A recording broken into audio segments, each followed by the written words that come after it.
Welcome to the first of the Fatrobin firsts. In this series of videos, I hope to show someone learning how to play the many different game systems out there. Hopefully this is the first of many. If you like this format, don't forget to like, comment and subscribe. See you in the video. This is, as the title should state, Wargames Dropzone Commander. So here we are playing Dropzone Commander. It's me, Henry Cook, and Alistair. Just Alistair. We haven't decided who's taking control of which army yet. Alistair will probably do that in a bit. So here we've got the United Colonies of Mankind. Yeah. So these are your sort of advanced, far future human forces. One of the really neat things is all these models actually fit inside their dropships. So it looks like, for example, don't worry, he's not broken it. The guns fold down like that, and you can then attach them under here like this. It's just one of those neat wee things. Nicely thought out. So we've got the UCM has 3 battle groups. You've got your Rapier squad, which is your anti-aircraft guns. In a game called Dropzone Commander, your anti-aircraft is incredibly important to the game. Yep. Oh, and this is all stuff from the 2-player starter set. Yeah. Both this and the board itself. Yeah. Everything we're playing here today is from the starter set. So we've got these in a Condor dropship. Then if we move on to the tanks next, because this is our Sabre squad. Now these fancy turrets aren't just for show, they actually have special rules during the game, in that they can actually fire over each other people's heads. It's quite a good wee thing, especially since it's true line of sight. And they've got their own accompanying Condor dropship. Yep, just like the other guys. And then the third group is another Condor. Yep, and 2 different squads of infantry with their accompanying Bear APC transports. Yep. Including my one only painted UCM model. Yeah, I've got tons of unpainted stuff. And then there's a big toy here that's not in the actual game today, but this is the Kodiak command transport. One of the awesome things about this is that it sits in the back lines of the game and commands an orbital laser. That would be cool, but unfortunately I can't use that today, or Alistair can't use that today.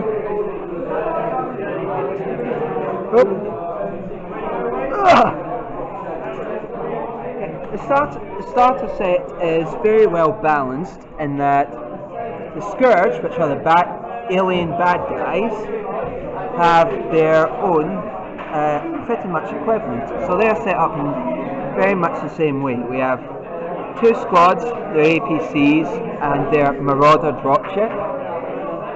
We have in the foreground, in the front here, we have the Hunter anti-tank squad and their dropship. Yep. And in the back lines here, we have the Reaper anti-aircraft squad with their dropship. The game is split into 3 different battle groups, where players take it in turns to control one battle group at a time, depending on initiative.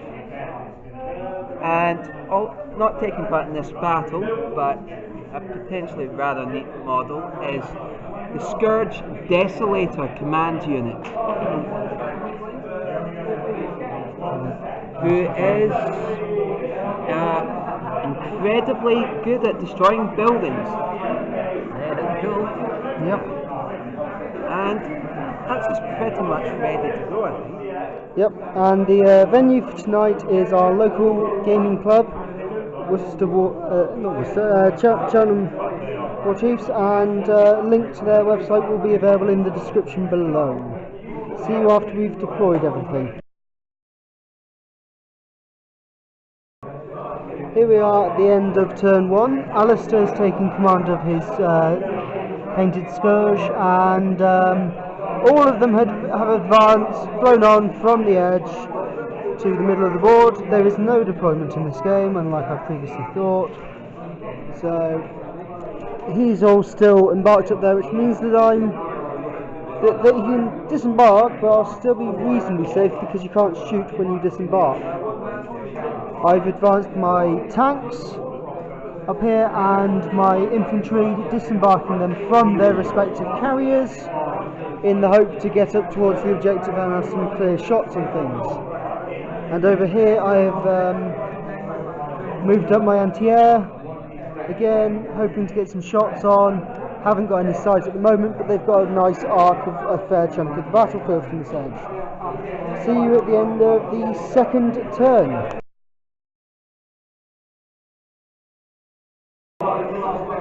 Here we are at the end of turn 2. The tanks have advanced forward, taking some shots against that building with Alistair's troops in. Alistair's moved his troops into both these two objective holding buildings. My troops have moved up to start engaging in this building, and the other ones have gone back onto the dropship to go round after taking damage. After taking a bit of damage, hence the little blob of blue tack on them. This one's missile pod fired randomly at this building and did 2 points of damage to it and killed 2 guys in the process. Over here my anti-air have advanced forward into this lane with nice shots down it towards, well, both dropships currently, and took out the anti-aircraft dropship. And I had a pot shot against his tanks that have deployed onto this side and did nothing. Completely missed. There's now an extra crater in the floor there somewhere. So this is the end of turn 2. Alistair's moving into the centre objective, currently not engaged with anything. That one we're sort of both fighting over, and this one over here is more or less ignored at the moment. I could go for that. So, oh yeah, the main reason why that dropship went over here with the infantry in was because Alistair's anti-air have now deployed right there and were planning on killing me if I was still nearby. So, running away is all part of the plan. See you at the end of turn 3. So here we are at the end of turn 3. Alistair's anti-flyer has decimated my infantry carrier here, resulting in my third of the remaining guys from inside going to climb on top of that building. My infantry over there have had a nice punch up with Alistair's, resulting in me killing 9 to him killing 7, despite the fact we were both rolling 4 pluses. My tanks, with their requirement of rolling 4 pluses, didn't really do anything. Oh, and my infantry managed to find the objective in that building before the fight started. But before the fighting started, as Alistair stated, the objective was found. So we're now actually fighting over something rather than the prospect of something. Over here, Alistair's lost a tank and another dropship. It was the tank's dropship this time. That's the remaining dropship, which is for his infantry. I took a pot shot with my tank's carrier, taking some damage onto Alistair's ABC. So see you at the end of turn 4, where hopefully that fight will be resolved. Alistair will hopefully not have found the objective there, and hopefully his final carrier will be destroyed by this thing. Hopefully.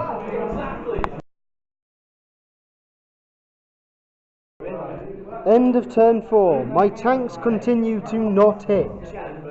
No, seriously, they need 4, so I keep rolling 2s. My infantry killed one guy over there. Yeah. Not bad considering the fact there are very few guys left there. No, they didn't. Oh no, they just failed to kill one guy by his cover. Over here, yeah, we're now back down to evens because my guys couldn't roll for toffee. The tanks killed the last of my anti-air, saved his last aircraft's bacon. My flyer here missed this shot here where he's literally hovering above him, still missed. As his infantry moved up to that side of the building, still can't find that objective. Nothing else happened. So we're moving into turn 5. Yep, the penultimate turn. And let's see who's got the initiative this time. I still haven't had the initiative. I've rolled a 4. I actually have the initiative. I made the mistake of rolling your dice. Yes, my dice have been rolling atrociously. Next game, Malifaux, I think.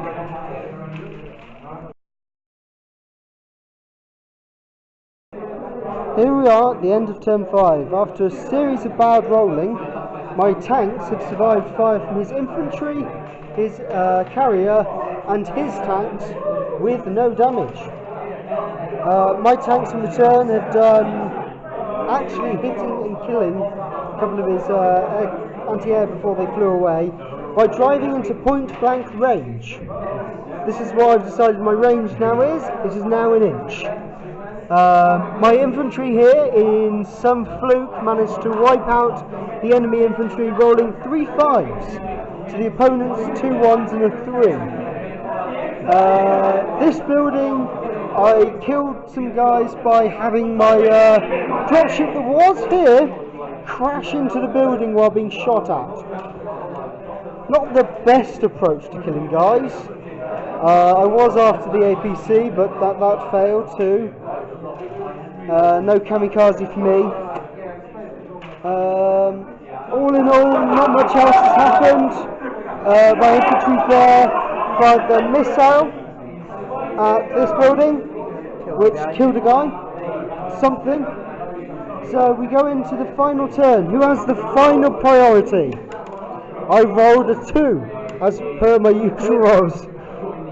It was matched, and I have got priority over a 5. So, final turn. I am currently supposedly winning because I hold an objective with 3 guys in a battle where 3 guys is nothing.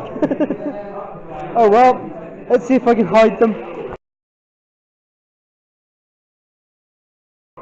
Okay, here we are at the end of the battle. The Scourge here eventually found their objective. Merely took them the entire game. My tanks took out one of the remaining tanks. My infantry here didn't do much.